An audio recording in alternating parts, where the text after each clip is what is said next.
الحمدللہ رب العالمین والصلاة والسلام علی سید المرسلین اما بعد فاعوذ باللہ من الشیطان الرجیم بسم اللہ الرحمن الرحیم۔ الحمدللہ آج 9 رمضان مبارک ہمارے سروں پر سایہ فگن ہے۔ حضرت داؤد طائی رحمۃ اللہ تعالی کا خواب اور باب ریان سے کیا مراد ہے اور ہر رات میں کیا مغفرت کی جاتی ہے، اس بارے میں آج ہم پڑھیں گے۔ حضرت داؤد طائی رحمۃ اللہ تعالی فرماتے ہیں، روایت کرتے ہیں کہ رمضان شریف کی پہلی رات مجھ پر نیند نے غلبہ کیا، پس میں نے جنت کو دیکھا کہ گویا وہ ایک ایسی نہر جو کہ موتی اور یاقوت سے بنی ہے، اس سے قریب بیٹھا ہوا ہوں۔ میں نے جنت کی حوروں کو دیکھا، سورج کی طرح ان کے چہرے چمک رہے تھے۔ میں نے پڑھا لا الہ الا اللہ محمد رسول اللہ صلی اللہ علیہ وسلم، تو انہوں نے بھی کلمہ طیبہ پڑھا اور کہنے لگے، ہم رمضان شریف میں حمد کرنے والے، رکوع کرنے والے اور رکوع کرنے والوں کے لیے ہیں۔ حضور سید العالمین شفیع المذنبین صلی اللہ علیہ وسلم کا ارشاد گرامی ہے، جنت 4 قسم کے لوگوں کی مشتاق ہے: قرآن پاک کی تلاوت کرنے والوں کی، زبان کی حفاظت کرنے والوں کی، بھوکوں کو کھانا کھلانے والوں کی اور رمضان کے روزے رکھنے والوں کی۔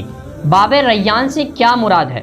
حدیث شریف بخاری شریف کی حدیث ہے، حضرت سہل بن سعد رضی اللہ تعالیٰ عنہ سے روایت ہے کہ حضور رسول کریم صلی اللہ علیہ وسلم نے فرمایا، بے شک جنت کا ایک دروازہ ہے جس کو ریان کہا جاتا ہے۔ قیامت کے دن اس روزے داروں سے روزدار ہی جنت میں داخل ہوں گے، اس دروازے سے صرف روزدار داخل ہوں گے، دوسرا کوئی داخل نہ ہوگا۔ کہا جائے گا روزدار کہاں ہیں؟ پھر اس دروازے سے کوئی بھی شخص داخل نہ ہو سکے گا۔ جنت کے 8 دروازے ہیں، ان میں سے ایک دروازے کا نام ریان ہے۔ یہ دروازہ روزداروں کے لیے مخصوص ہے۔ اس روزداروں کے لیے خاصیت ہے کہ جو اس سے داخل ہوگا، پیاس ہمیشہ کے لیے ختم ہو جائے گی، یا اس کو ایسا شربت پلایا جائے گا کہ جس سے پیاس ختم ہو جائے گی۔ حضرت عبداللہ ابن مسعود رضی اللہ تعالیٰ عنہ سے روایت ہے، یہ بھی الترغیب و ترغیب کی حدیث ہے کہ رسول اکرم صلی اللہ علیہ وسلم نے ارشاد فرمایا، جب رمضان کی پہلی رات آتی ہے تو جنت کے دروازے کھول دیے جاتے ہیں، ان میں سے کوئی دروازہ بند نہیں کیا جاتا۔ جنت کے دروازے کھول دیے جاتے ہیں اور ان میں سے کوئی بھی دروازہ نہیں بند کیا جاتا، اور جہنم کے دروازے بند کر دیے جاتے ہیں اور ان میں سے کوئی بھی دروازہ کھولا نہیں جاتا پورا مہینہ، اور شیاطین کو بند کر دیا جاتا ہے۔ اور رمضان کی ہر رات ایک پکارنے والا پکارتا ہے اور وہ صبح تک پکارتا رہتا ہے کہ ہے اے خیر کے طلبگار اور خوش رہو، اے شر کے طلبگار رک جا اور عبرت حاصل کر، ہے کوئی بخشش مانگنے والا کہ مجھ سے بخش دوں، ہے کوئی توبہ کرنے والا کہ میں اس کی توبہ کو قبول کروں، ہے کوئی دعا کا مانگنے والا کہ اس کی دعا کو قبول کیا جائے، ہے کوئی رزق کا طلبگار کہ ہم اسے رزق کے نواز دیں، اور جو سوال کیا جاتا ہے اللہ تبارک و تعالیٰ اس سوال کو پورا فرماتا ہے۔ اور اس کے بعد اللہ تبارک و تعالیٰ رمضان شریف میں ہر روز افطاری کے وقت 60,000 گناہ گاروں کو دوزخ سے آزاد فرماتا ہے، جبکہ عید کے دن اتنے لوگوں کو آزاد فرماتا ہے جتنے تمام مہینے میں آزاد فرماتا ہے، یعنی ہر روز 60,000 کے حساب سے۔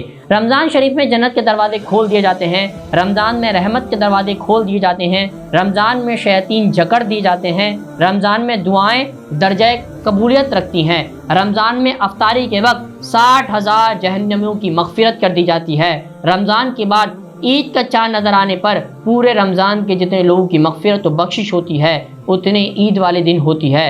برادران اسلام، اگر 30 روزوں کو 24 گھنٹوں سے ضرب دیا جائے تو 360 گھنٹے بنتے ہیں، اور بقول اتباع کے انسان کے بدن میں 360 رگیں ہیں۔ اللہ تعالیٰ نے ماہ رمضان عطا فرمایا اور فرمایا، اے بندے 360 ساتھ اپنے نفس کو خواہشات سے دور رکھ، تاکہ 360 رگوں کو میں اپنی رحمت اور عنایت سے پاک فرما کر تیرا وہ دل جو تیرے جسم کے رگوں کا مرکز محور ہے، اسے اپنی رحمت کا منظر، اپنے نور کا مطلع اور اپنی معرفت کا مخزن بناؤ، اور اپنے قرب کی لذتوں سے سرفراز فرما دوں۔ سیدنا جناب عمر فاروق رضی اللہ تعالیٰ عنہ فرماتے ہیں کہ حضور علیہ الصلوۃ والسلام نے ارشاد فرمایا، جب رمضان میں کوئی آدمی اپنی نیند سے بیدار ہو کر اپنے بستر سے اٹھ کر ادھر ادھر کی حرکت کیے بغیر روزے کی طرف بڑھتا ہے، سحری کرتا ہے، تو اللہ تبارک و تعالیٰ فرماتا ہے کہ اللہ تعالیٰ تجھے برکتیں اور رحمتیں فرمائے۔ جب نماز کی نیت کر کے بندہ اپنے بستر سے جدا ہوتا ہے تو اس کے لیے بستر دعا کرتا ہے، اے اللہ اس فرشتے مرفوعہ یعنی جنتی فرش عطا فرما۔ اور جب لباس پہنتا ہے تو لباس دعا کرتا ہے کہ اللہ تبارک و تعالیٰ اسے جنتی لباس عطا فرما۔ اور جب جوتے پہنتا ہے جو جوتے دعائیں کرتے ہیں۔ جب برتن میں کھانا کھاتا ہے تو وہ برتن اس کے دعائیں کرتے ہیں۔ جب وضو کرتا ہے تو وہ پانی اس کے دعائیں مغفرت کرتا ہے۔ دعا ہے اللہ تبارک و تعالیٰ ہمیں ان تمام چیزوں اور باتوں کو سمجھ کر اس پر رمضان مبارک میں عمل کرنے کی توفیق عطا فرمائے۔ وما علینا الا البلاغ المبین۔